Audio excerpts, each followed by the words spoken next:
E é isso, galera. Essa primeira história que vocês vão conhecer é a narrativa de uma pessoa que teve contato com um dos ETs de Varginha muito tempo antes deles aparecerem lá em Minas Gerais. Vocês lembram disso? Essa história tem muita coisa para rolar ainda. Salvo o nome do nosso querido Jevaé, que infelizmente já nos deixou, os demais nomes que aparecem nessa história são fictícios. A gente combina isso antes, já para manter o sigilo das identidades das pessoas envolvidas. Sem mais delongas, chega de bate-papo, vem comigo, porque aqui tem história.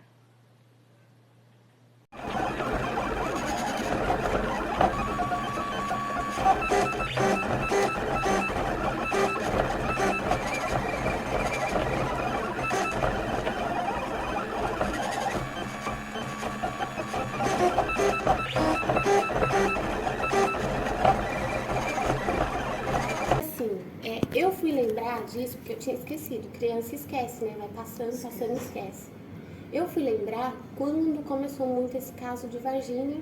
Só que quando eu fui assistir um documentário que foi de um militar que começou a falar e tudo, né? E eu vi esse documentário e quando mostrou as supostas fotos de como era, aí minha memória voltou. E você estava no Paraná?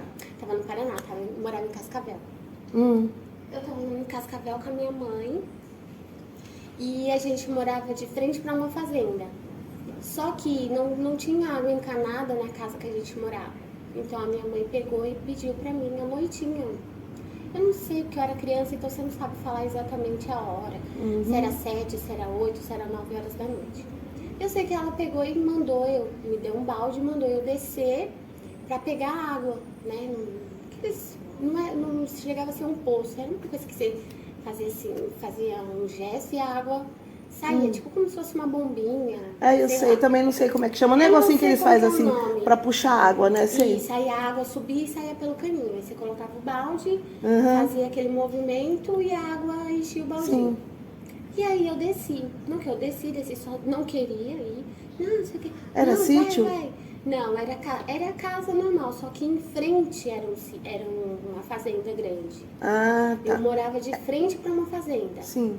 Só que assim, era uma rua, então assim, na parte de cima era onde eu morava e a parte de baixo da rua terminava com uma fazenda gigante, bem grande, e abaixo da fazenda era só rio, açude.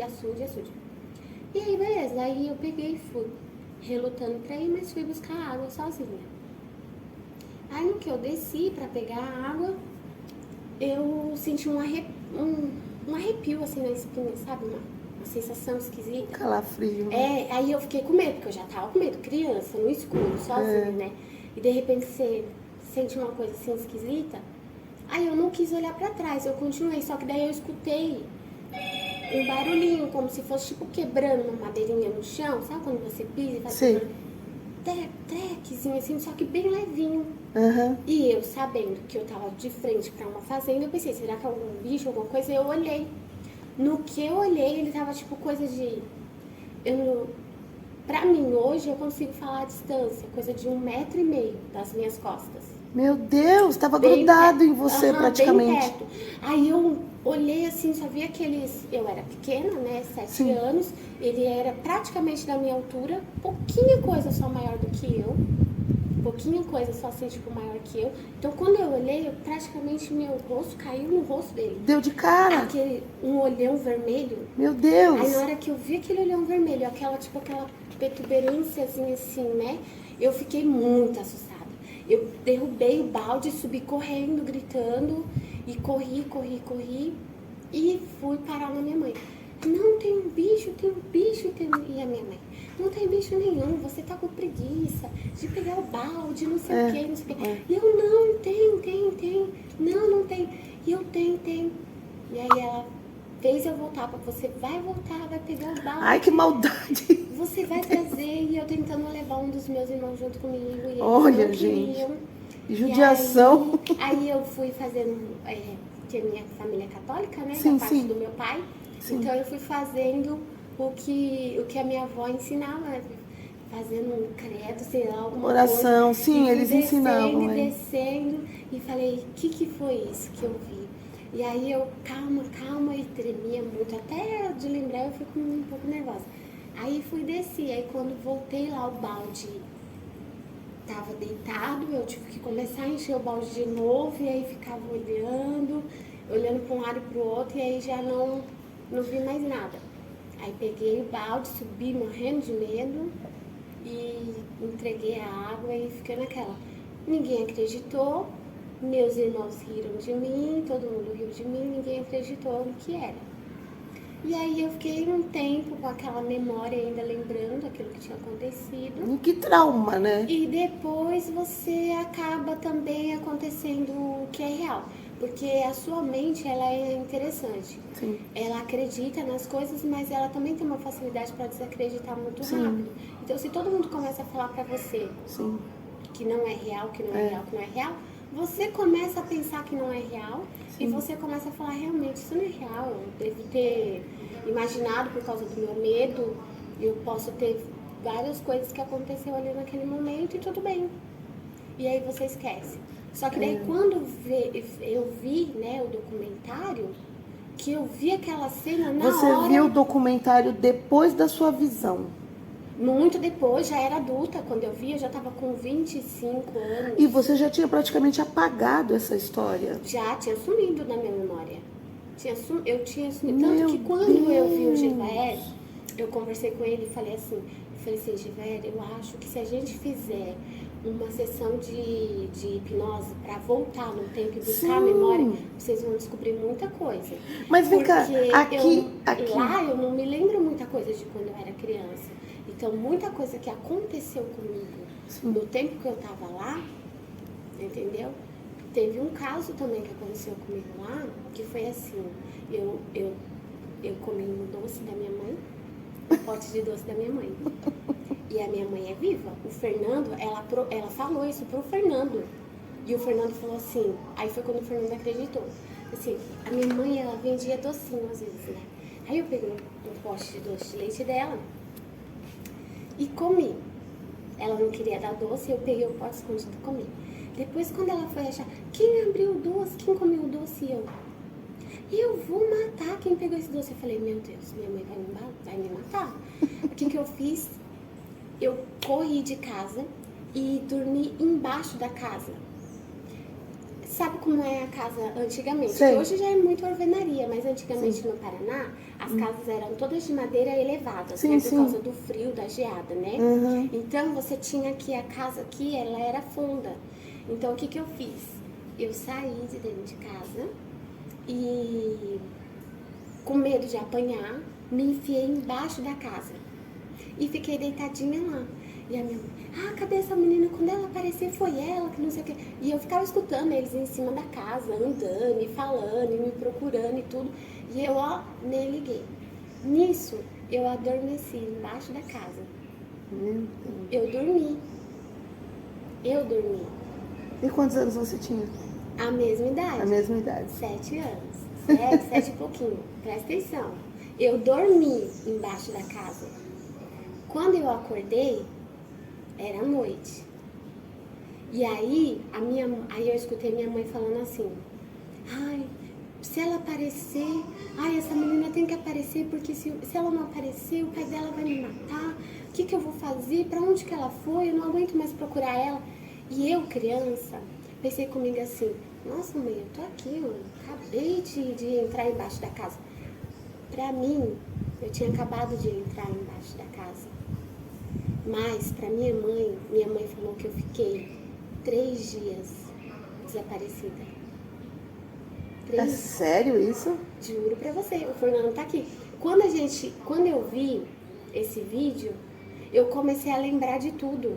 Quando eu vi a imagem do coisa lá no vídeo, que eu olhei assim, a minha memória fez voltou. Então, uma parte da memória voltou. E eu lembrei dessa cena.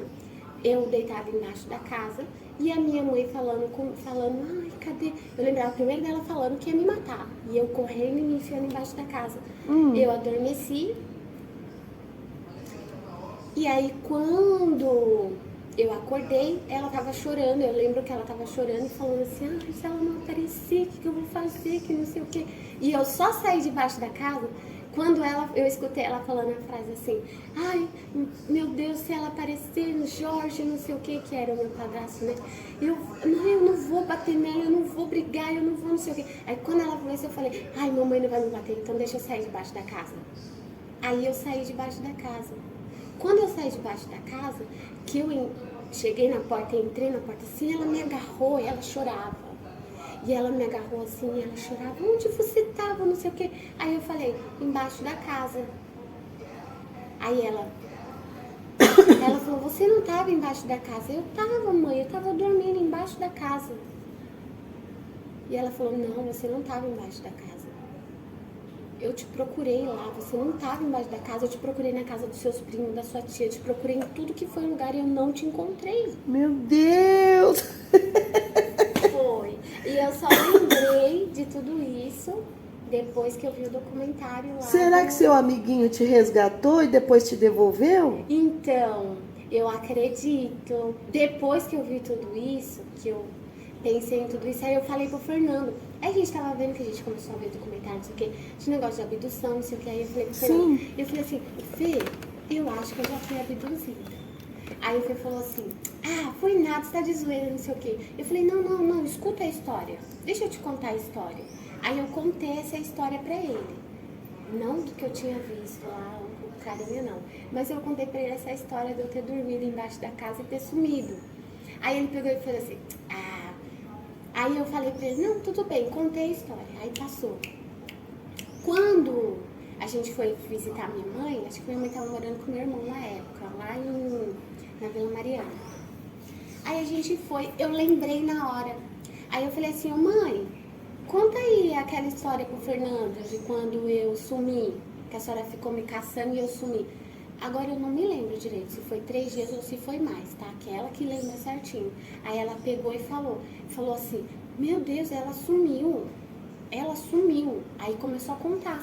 Ela tinha olhado embaixo da casa, ela foi procurar. Ela procurou embaixo da casa. Não tinha como também não ver, né? Porque era alto assim. Sim. Então, aonde eu deitei embaixo da casa, na hora que eu deitei era noite. Então ela realmente não ia me ver se ela saísse lá fora pra me ver. Mas durante o dia ela ia me ver, ia me acordar. Sim. E ela falou que ficou 3 dias te procurando. Então, que eu me lembro, eu acho que foi 3, mas pode ter sido até mais, mas se eu não estou enganada, foi 3 dias me procurando. Meu Deus. Procurou em todo lugar, procurou na casa da minha tia, dos meus primos, procurou mesmo, tem isso, tem ela ter procurado por todo lado e não ter me achado. E eu tava dormindo embaixo da casa. Pra mim, eu tinha acabado de deitar e dormido embaixo da casa. Que loucura. Aí ela foi e contou pro Fernando, aí quando ela contou pro Fernando, aí o Fernando fez assim, tipo... Será? Eu falei, bom, se será ou se não será, a gente não sabe. Aí quando foi em 2019, eu acho, não sei muito bem, mas eu acho que foi em 2019, eu consegui conversar com o Gil Baeri. E a gente conversa bem, até tinha pegado o contato dele e tudo. Só que quando eu fui pra Curitiba, em 2020, eu acho, 2021, não lembro muito bem, eu perdi meu celular lá. E aí, quando eu perdi meu celular, eu perdi todos os contatos e não estava salvo no meu Gmail. Então, eu não consegui salvar. Hoje, eu já anexo tudo que eu vou salvar de contato, sendo importante ou não, eu coloco junto com o meu Gmail, porque aí eu consigo resgatar os números. E na época, eu não tinha, né? Mas antiguinho, você vai deixando, não muda nada a tecnologia, não faz aqueles backup que tem que ser feito, né? Então, eu perdi o contato dele, mas a gente estava se conversando para ver se a gente conseguia fazer alguma coisa de hipnose para conseguir ver se conseguia, porque ele tava nessa palestra que a gente foi, eles estavam falando sobre isso, sobre uma pessoa que tinha sumido, que foi lá na montanha, uma montanha que eles foram fazer uma escalada em Minas Gerais, algum lugar de Minas que agora eu esqueci o nome, mas se você jogar no YouTube também vai ter essa história no YouTube também. E a pessoa foi fazer escalada e tal lá, e quando chegou lá no topo, de repente quando foi dando a noitinha, uma delas desapareceu. E aí todo mundo ficou procurando onde que tava, não sei o que, e não encontrou. E depois de alguns dias, encontrou a pessoa, e a pessoa voltou como se nada tivesse acontecido. Aí foi quando eles falaram, não, mas você não... Não, gente, eu tava junto com vocês e tal, não sei o quê. Então, assim, eu me identifiquei com isso. Aí foi quando eu conversei com ele, eu falei assim, olha, sabe esse caso que aconteceu assim? E eles conseguiram descobrir o que aconteceu com a pessoa porque fizeram uma sessão de hipnose com ela. Então, ela dormiu e o que tinha registrado na memória dela, eles conseguiram resgatar. E aí eles descobriram toda a história do que é que tinha acontecido com ela. Né? Que aí Ele foi abduzido? Isso? Foi. Eu acho que era uma mulher, não tô muito bem lembrada, mas acho que foi uma mulher. Ela foi abduzida. Que loucura. E aí ela conta que ela estava numa mesa, assim, num lugar muito claro, com muitas luzes, e que ela via em flash, né? As coisas acontecendo meio que em flash.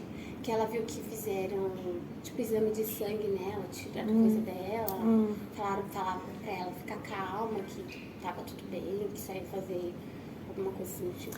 Tá aí uma coisa que eu não gostaria que acontecesse comigo. Não gostaria de ser rato de laboratório deles, não. O Fernando fala isso. O Fernando fala assim... Eu gostaria de ter contato pra gente trocar informação e se conhecer, e aprender e ensinar. Mas ficar lá então, exposta, não. É o que eu falei, né? Foi que eu até tinha comentado, acho que foi com o Gilberto.